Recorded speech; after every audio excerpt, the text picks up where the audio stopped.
Have you ever met someone and just instantly felt like you had them all figured out? Well, today we're diving into a really powerful mental shortcut that shapes almost every judgment we make about people, and most of the time, we don't even know it's happening.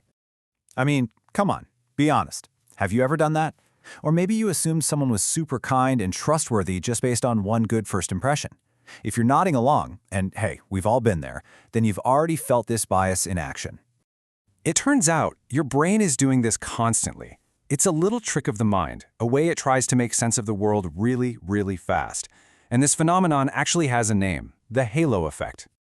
Okay, so let's break this down. What exactly is this cognitive bias? And, where did this whole idea even come from?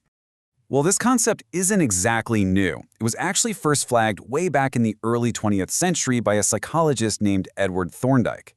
He was a big deal in behavioral science and was really fascinated by how our minds connect the dots. So here's the gist of it.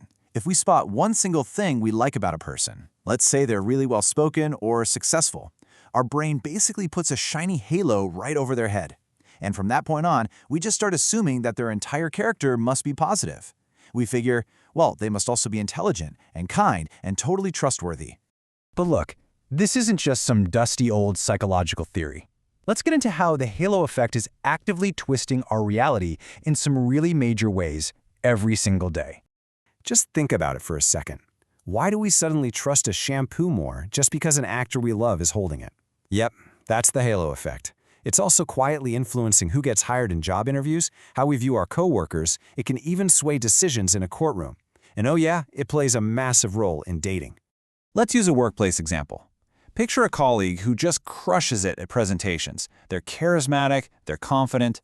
Our brain sees that one awesome skill and immediately jumps to a conclusion. Wow, they must be a fantastic leader. But hold on. In reality, being a good speaker has absolutely nothing to do with being organized with data or knowing how to manage a team. That halo from that one trait totally blinds us to the bigger picture. So you have to wonder, right? If this thing is so misleading, why on earth are our brains wired to do it? Well, the answer really boils down to our brain's deep, deep need for a simple and coherent story. You see, our minds just don't like complexity. It's actually mentally taxing to hold two conflicting ideas at once, like, this person is really charming, but also kind of unreliable. So to avoid that mental gymnastics, our brain just simplifies everything.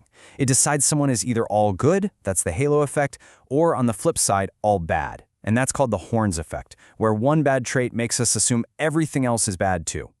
Both are just shortcuts to a consistent but often totally wrong story. The whole process is kind of like the yes ladder technique you see in sales. Once your brain says yes to one positive thing, like, hey, they're really well dressed, it becomes so much easier to just keep saying yes and assume they're also smart, competent, and friendly. It just keeps climbing that ladder of assumptions. But here's the good news. We are not just stuck with this bias. We can actually learn to spot it and start taking back control of our own judgments. So how do we do that? How do we stay objective? It all kicks off with one incredibly simple but powerful tool: awareness. Seriously, just knowing that the halo effect is a thing and that your brain is prone to it is the absolute biggest part of the battle. Okay, so the next time you meet someone and you get that instant feeling of, I like this person, or I trust this person, try this little three-step process. First, just notice that immediate gut reaction. Then, and this is key, just pause. Take 1 second to mentally step back. And finally, actively question where that feeling came from. In fact, ask yourself this exact question, because it's the key to short-circuiting the whole bias. Is my judgment about their entire character, or am I just reacting to this one halo from this one single thing I noticed? Being able to ask that question, that's the crucial takeaway here. Now, when you start doing this, when you start questioning your own snap judgments, I'll be honest, it might feel a little uncomfortable. You're basically forcing your brain to hold two opposing ideas at once. But that feeling of discomfort, that's a good sign. That's the feeling of your mind breaking free from that mental shortcut and getting itself grounded in what's actually real.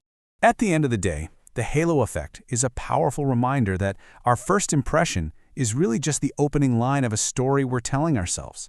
So the next time you form one of those quick judgments, good or bad, I challenge you. Go find one piece of evidence that contradicts it. Don't just settle for the first draft of the story. Go out and find the next chapter. That's how we move from a snap judgment to a much more complete and honest picture.